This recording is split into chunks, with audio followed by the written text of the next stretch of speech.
Jesus. Okay. It's not a problem. Isaiah 44 verse number 21. Isaiah 44 verse number 21. Sanborn. Jesus is Lord. Jesus is Lord. Yes. Welcome to the house of God.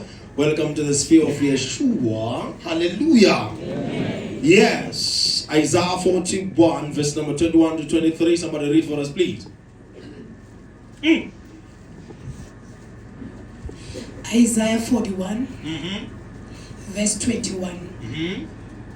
Lethani indaba yenu usho uJehova. Okay.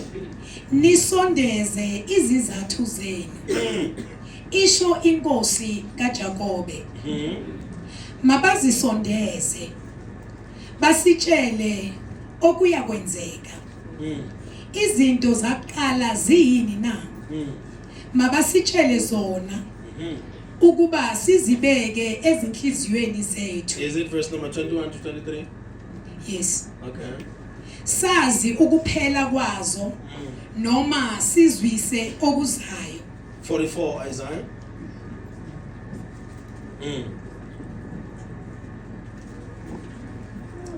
Isaiah 44 Verse number 21 verse to 23. 21. Yes.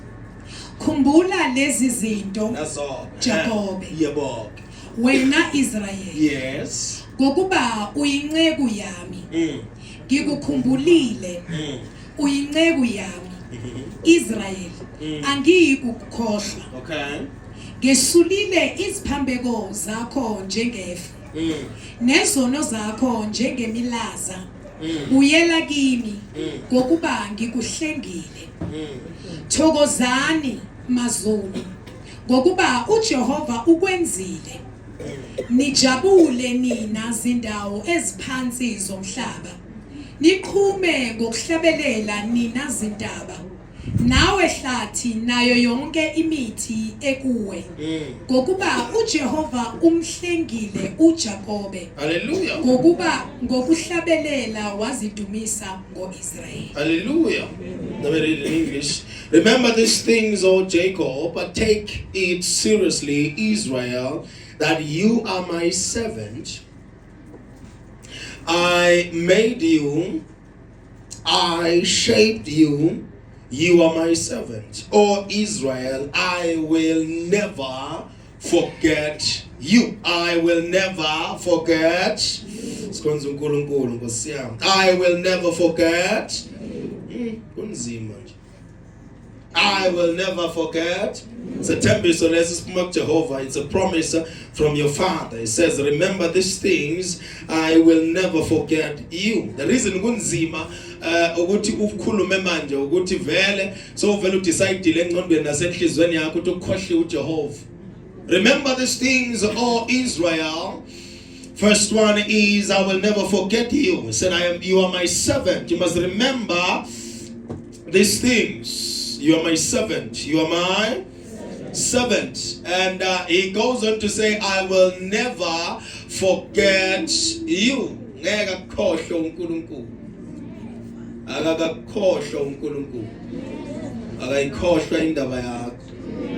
He knows your case. He sees your case. He knows your story. He understands your story. He understands your pain. He understands your struggle. He understands everything that is happening in your life. Akakhohlwa uNkulunkulu. Yebo kunzima, kodwa akakhohlwa uNkulunkulu. Indezelekile, kodwa akakhohlwa uNkulunkulu. Akulahlile abantu, kodwa akakulahli uNkulunkulu. Awunayo imali, kodwa akakhohlwa uNkulunkulu. Sayakasebenzi, kodwa sayakakhohlwa uNkulunkulu. Abantu abakhe abakuthandi, kodwa sayakakhohlwa uNkulunkulu. I will never forget you, said the Lord. Angeke ngikukhohlwe mina. Ngafunda nabo abasafuna into ekuhlanganisa nami abafuna nje into engabahlanganisa nami kodwa nje uthi baba ngakukhohlwa abantu abakhe abasakuzwa Father's Day namhlanje abakaze bathi happy Father's Day kodwa nje ubaba uthi angakukhohlwa mina. I will never forgive you, actually forget you. Uyakhumbula ubaba, uyakhuluma futhi nawe ngenzeka ngongamuzwa into engikhaza ukuthi will never forget us. Ngeke kwenzeka sikhohlwe baba, ngeke kwenzeke bafundisi bakhohlwa. Abaprofeti kuyakwenzeka bakusukumise kodwa bangasho next kodwa ngikhaza uNkulunkulu ngeke akulethela namhlanje angenalo izwi lakho lanamhlanje, I will never forget you. Usubaba, I will never forget you. Ngiyaunderstanda ingqondo yakho iyakukhumbuza ukuthi wahlupheka kanganani. Ngiyaunderstand ingqondo yakho iyakukhumbuza ukuthi usehluleki empilweni. Ngiyaunderstand ingqondo yakho ikhumbuza amalanga owalimala ngawo, malanga okuhlupheka kwakho, ubuhlungu nesihlungu was experience while usasemncane. Ingqondo yakho iyakukhumbuza izinto ongenazo. TikTok yakukhumbuza izinto sesengakayibambi. Ingqondo yakho yakukhumbuza into sesengenayo sayifisa, kodwa uthi makakhuluma noIsrael lana vaya ngephimbo lendoda ekuthiwa Isaiah eyabona isihlalo sobukhosi sihlela uNkulunkulu ngokufa kwaUziya obekade ayinkosi. iBhayibheli kumagama lithi ngokufa kwenkosi uZiya.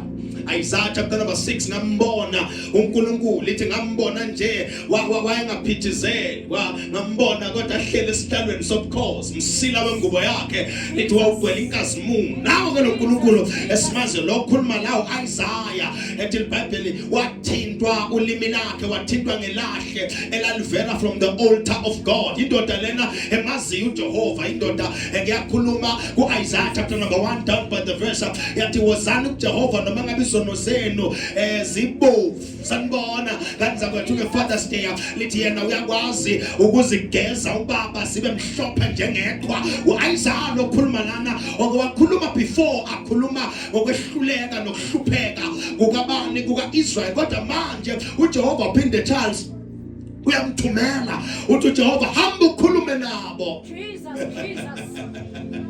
Ubatshele bonke bahlangene basesontweni banezikoloto, imali engakangeni, ifriji empty, ukudla kungekho endlini, abantwana bawubhala, abanye sebabhalile babuye emakhaya basho bathi mama ngibhalile kodwa ngazi bengibhalani, bengaboni next kona bengibhala kodwa yikho into ebengiyibona. Kodwa ubaba uthi angizokukhumbuza wena mzali onomntwana obhemayo, onomntwana ophuzayo, onomntwana obizwa ngesekamgwaqo, onomntwana osahlekise ngawo kuhlazisa nasemphakathini. Uthi remember not the wrongdoings of your people, remember not the calamities you have been through, remember not the problems you have experienced in life, remember not the witchcraft you have experienced in your life. He says remember that you are my servant. Remember that you are a son of God.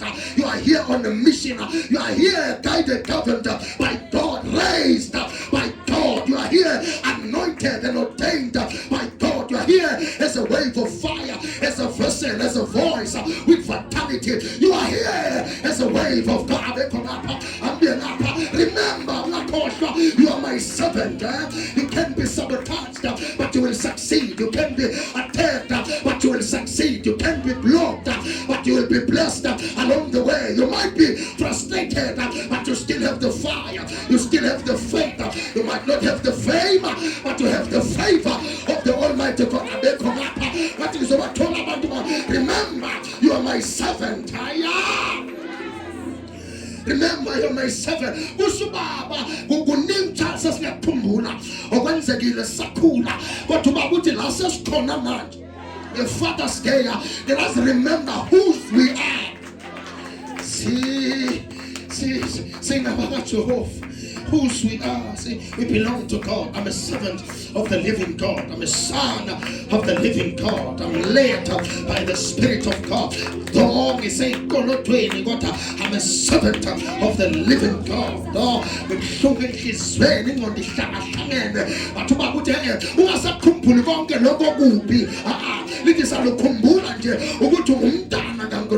I'm a child of the living God.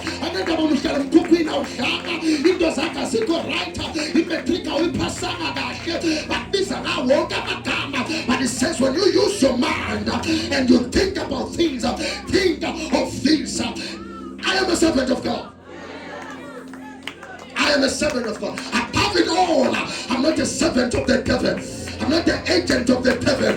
Above it all, I want to see size fuba ngayo ukuthi sinabantwana bakaNkulunkulu asebenzela uSathane, asetshenziswa into zomhlaba, asithwalana, asithwasana, asigabana, asigizana, asinazinto zomhlaba, asikagabi intambo, siphethe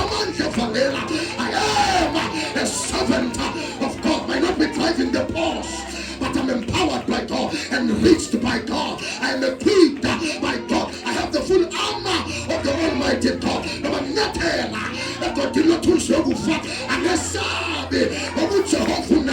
I am a servant.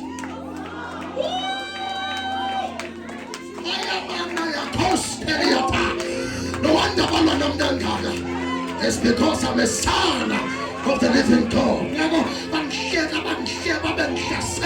Because I'm a son of the living God.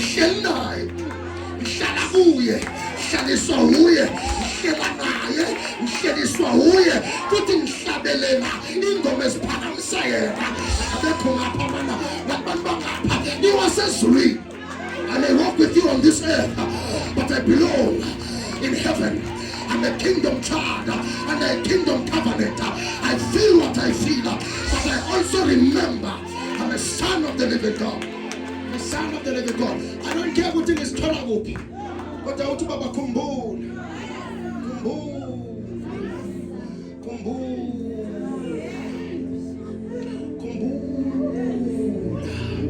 Yazakulelwa kuphuma nomuntu ogulayo akafuna ukuphila akasaphili odokotela babika lokho ukuthi khumbula you are my servant. Kaba kusho Jehova manje akusho wena uthi khumbula nje ukuthi ungowami wena winqabe yami. You are my servant. Akazi ukuthi yabakhumbuze ini, akazi bangikubona ngikhumbuza ini, angazi ukuthi mawubuka lo laceleni kwakho ukhumbula ini. Kodwa namhlanje bengicela invoke ipower ebona uJehova ukuthi ungamkhumbula. Khumbula Jehova ungasigulani ungaphumi ungafi isikhathi sakho singakafiki. Don't give up. Khumbula Jehova. I am a child of the living God. Johanna siyabazi bonke abantu basemhlabeni bakhuluma bazisho zonke izinto, but kodwa thina sinabantwana bakaNkulunkulu. Our God is love and our God loves us. For God so loved the world that he gave his only begotten son, so that whomsoever believes in him shall not perish. I'm a dead, but I will not perish. I'm under pressure, but I will not perish. I'm a son of the living God with an incorruptible blood. I want to go to the Nasi Bambe Brent. Remember, O Israel, that you're my servant.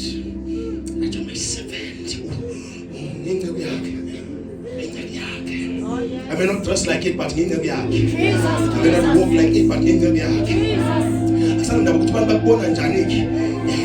because standards or some shabby. Yeah, but in the standards the confirmation is enough. When God still backs you up, that's enough. When God still backs you up, gives you prompts from above, that's enough.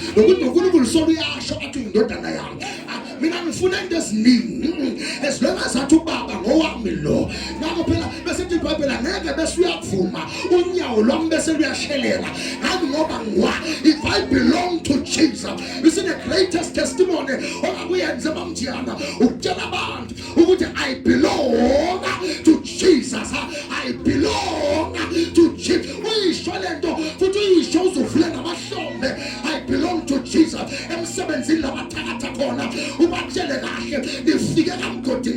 Because I belong to Jesus. No weapon formed against you will ever prosper. Why?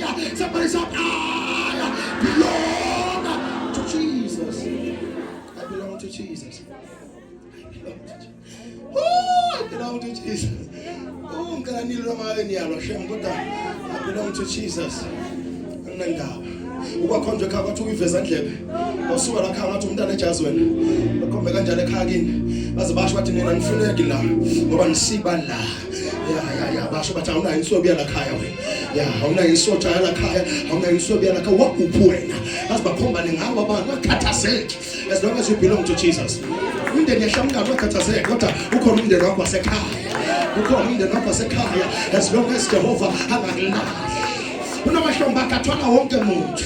Hayi baba lona ubaba weyintandane uyise weyintandane yebo indoda yabafelokazi nekukhathazeka ungazulahlekela umuntu othandana naye ngisho nabasekhweni bakujikela ungazudibose nasesontweni abakuzwa kodwa I may be divorced, but I'm in the right standing with God. I am in Russia. It doesn't matter, right? But I am in God. I am in God. I am in God. I am in God. I'm in crisis. No, I am in God. I am in God. I'm in pains. No, I am in God. I'm in debts. No, I am in God. Kubuza ndoda kuyitshela ndoda ngolibele ifana nemangi yazula nje kusho ngobiyane engazi ukuthi ifuna yena funa ikhumbuza indoda uyibuyise thula moya wami. I am in God. I say right up. I am in God. Kuna abantwana abuse mina ekhaya abuse. Kuna abantwana abangenabo abazali mina okubahlala ekhaya ubona ukuthi bona lo muzi lo abasangifuni isiyasethi ngeke bakhona ukungitshela kodwa le treatment ayikho njenge treatment ngiyibona kwabanye abantu indlela bangithitha ngayo indlela engithitha ngayo noma ngibona kuthithwa ngayo abantwana bangathanda kodwa ungakhathazeki. You are in God. You are still in God. You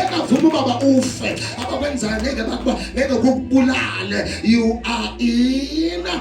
The greatest tragedy now is not losing money. The greatest tragedy is not failure, but it is believing that God has forgotten you. That's your biggest issue. When I was a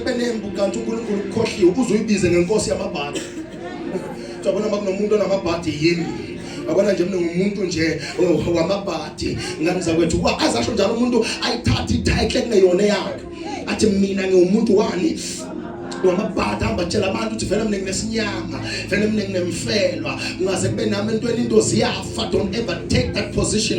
Don't ever denounce God. Don't ever detach yourself from who you are in God. Don't ever label yourself with a name and a title uNkulunkulu akakunikezanga yona. Your tragedy, your greatest tragedy is not failure but believing that God has forgotten you. Too many fights doesn't mean God has forgotten you. Too many failures doesn't mean God has forsaken you or forgotten about you. So wega ninga kodwa lokho kusho ukuthi uJehova ukulahlile. So ulahlwe ngabantu abaninga kodwa kusho ukuthi uJehova ukhohliwe akakhohlwa. uNkulunkulu sangathembeki eke kwenzeke angathembeki. Lokho akushile empilweni yakho usazokufeza. Lokho kwakhulunywa phezu kwempilo yakho usazokwenza ubaba. There is prophecy over your life. I don't care about pressure. There is prophecy over your life. When God said He will do something, there is no power on earth that can hinder the fulfillment of your prophecy. Is so when said Amendo, usheshe wakala. Abantu bamlana usheshe wakala ngenda kwasalumncane wahlekiswa ngawe kodwa ubaba usazobenzela isimanga. Yebo waxoshwa bahlekiswa ngawe ungakhathazeka. You are in the right place at the right time. I am the angel of time. Your time has come. In those circle, yes, in the name of by fire, by force, your life will be fixed. By fire, by force, you will walk in levels of favor. By fire, by force, you will increase. In the name of that's God. Thou shalt not be forgotten. Thou shalt not be forgotten. Ubuke bank balance uthi baba yes ukuthi angikhohlwa ngiyaza kwakhohlwa yaba kusendela amaphepha bakutshela ukuthi lesitando hlala kuso akusesona sakho sese nomuntu oziclaimile wathi esakhe nomasipala bavumelana ungekho wena kodwa kuyaziwa for 20 years uhlala kuleyo ndawo bese uhlala phansi nalawo maphepha usho ukuthi no akangikhohlwa uJehova. Kufika abantu babiza ngokumalume bathi umuzi kaBhuti lo phuma nihambe ungazi ukuthi bangikhipha bathangephi ungakhathazeki lokuphetha isikhwama sakho usho kahle ukuthi akangikhohlwa uJehova. I-liquidate company will return to abantu so sign lamaphepha basho bathi we are sorry to inform you ukuthi amongst the people abalahlekelwa umsebenzi wakhali kakhulu ungathi umuntu waseswena belibambela amagama and declare God has not forgotten me. Akangikhohlwa uJehova. Akangikhohlwa uJehova. Yekanisa wethu akangikhohlwa uDaniel chapter number 6, afaba mgodino na mabubezi lithi wathumela ingilosi akafaba before we enter a situation uJehova usuke sekabe ualpha angazi ngikhuluma lo bantu la sewuvela ukhambele phambili athi ayizawuhlele mbisa abagedukele abekho abantu bamlana kodwa ubaba sewuhambe ngaphambili. He will level mountains for you. He will fix your life. Luke 1 verse number 37, for there is nothing that is impossible with your God. Ephesians 3 verse number 20, ithi yena uyakwazi ukwenza esikucabangile sikelayo esikukhulekele according to his riches in glory. Matthew 7:7, ithi ask, you shall receive. Knock, you shall, the door shall be opened. Seek, and you shall find.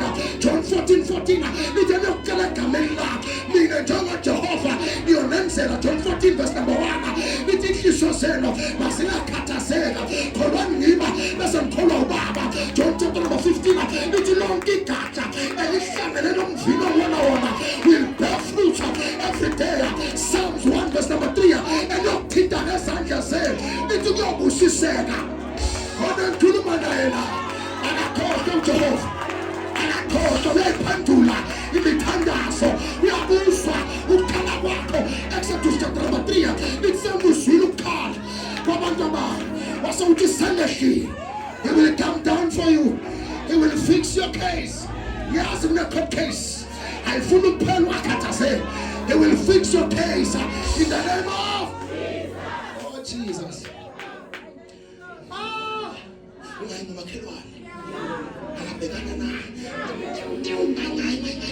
ungakhasi lokho kwenzayo lento mayithi memeza ubemeza uwedwa manje unoprofit abantu bamemeza bahamba noJoshua indonga zawo.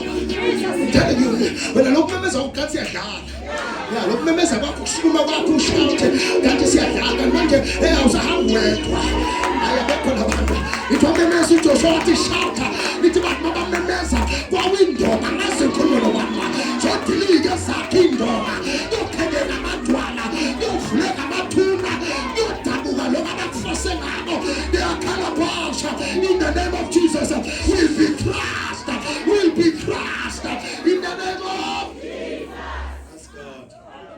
Jesus. Inenkazi maJehova makakhumbula ngakhumbula umuva lakho. Akakhumbula ukuthi wenzeni umuva. Wathatha uSawule amenza uPawulu. Akana ndaba ukuthi uyopersecute ibandla. uJehova mase afuna umpostoli lathi umpostoli. Uveza umpostoli kana ndaba nemuva lakho. Ngiyithanda ke ngiyithanda iMercy. Yaloko iMercy abanye bethu we have been a mess, but his mercy has changed our story. We carry a message manje. Asibuya khona kusikuhle. Asike mphambi ngoba senze kahle. Sime phambi kwenu ngoba ukhona olungile owalungisa amagwegwe wethu anazi ngikhuluma lobani la akalibheki imuva lakho uyaligeza ihlazo uyalisula ihlazo athi baseKolose lencwadi yesono kapande khaya lithi lencwadi yesono namaqala wethu wayithatha esandleni somubi. I stand as a prophet. The enemy has nothing against you. I stand as a prophet. Your enemies has nothing against you. They have nothing against you. Shout at me. You have nothing against me. I wish I had Christians here. You have nothing against me.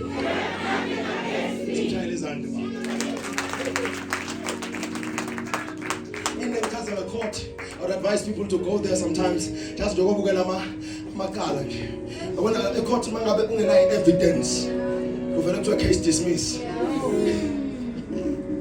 We've led to any case. So I just say if you can't provide the evidence, support the accusation or the case to build up your case, the case let's say dismiss. Manje ungathethe iminyaka ushona ukuthi uJehova wenza kancane abana evidence ngale bavusa amaqala abangena ama evidence ngoba the devil is the accuser of the brethren. That doesn't make him the qualified accuser of the brethren. That doesn't mean he has evidence against you ngoba wathathwa yonke into ebekangangalela ngayo. Simela namhlanje sagezwa negazi lewundlu angeke basebenzise anything against us. The devil is a liar. Akazwela kalwa nawe ngiyabazwela bemendleleni yakho, ngiyabazwela Nkosi Father's Day sambona nithi sinobaba esulwini. I have a father in heaven. Batshela abantu ukuthi I'm not an orphan, I have a father in heaven. I have a father in heaven. I have a father in isono siyaqeda ngathi kodwa uNkulunkulu uqala nje into entsha. Thina phela sindisiwe khona la sinde khona. Isono besiqeda ngathi kodwa manje uNkulunkulu waqala into entsha. Kana nje wahamba usho noJehova. Eziqalile Nkosi yami. Ungasimalula kodwa ziqale noJehova. Yafuthi na ungaqala. Yena ungaqala. Kana yakhe indlela noJehova kuyimisela. Wena ngeke thina sikwenze uyimisela. Uyazikhethela wena. Ulandela uJehova. Uyazikhethela wena. Usho ukuthi no, I'm deciding today to follow Jesus. I'm just deciding today now. Money or no money, shoes or no shoes.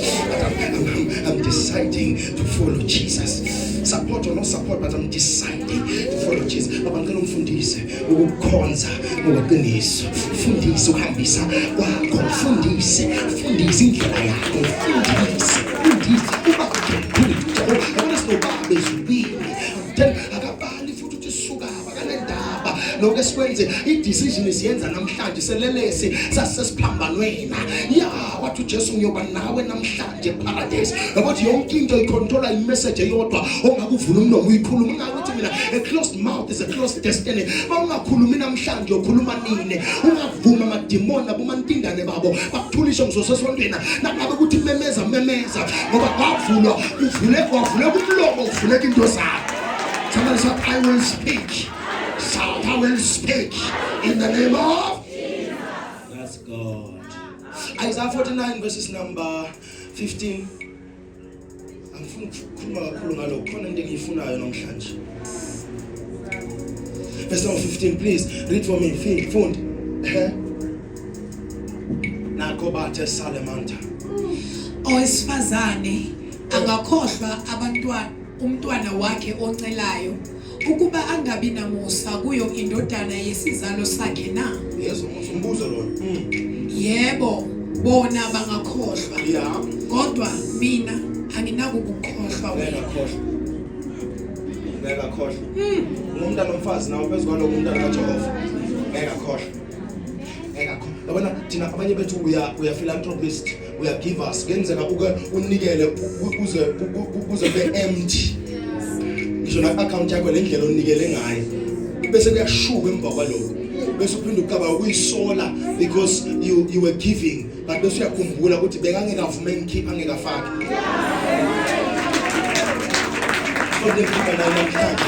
Kunabantu abasizayo and uthi obasizile bakugangela ungakhathazeki. Ungastop ukusiza abantu usukwasiza abakhohlakele. Nasifika sisuka wasiza abantu abakhohlakele. uJehova uyoconnecta nabantu abaphilayo. Khona ozobasiza in the name of Baba uthi okunye angeke sibe nako ngoba asikho la kukhona. Imana yayikhona kodwa yayisehlane bona baseGibhithe. Let's walk. Bascripture imana yayikhona ihleliwe ezulwini. Nedinkinga ukuthi bekangeke uNkulunkulu ayehlise eGibhithe. Bekumele babe sehlane besohlisa imana. Benza wethu yonke ijeni enama miracles inemizamo kodwa ikhona imana. Wena mawungamuva bona kunzima ngokaba ngokumuva uzungazuthi Nkosi yami ngiyohlala ngesabi imani kulindele ehlala. Imani kulindele ehla okunye kukulindelela uyoface khona. Ngephela banda okunye phela uNophoso wangeze Paul usePaul manje wadibana namsu uyasebenza. Okunye kukulindelela nakumele uyekho amazi ufanele ubani siyakuvulela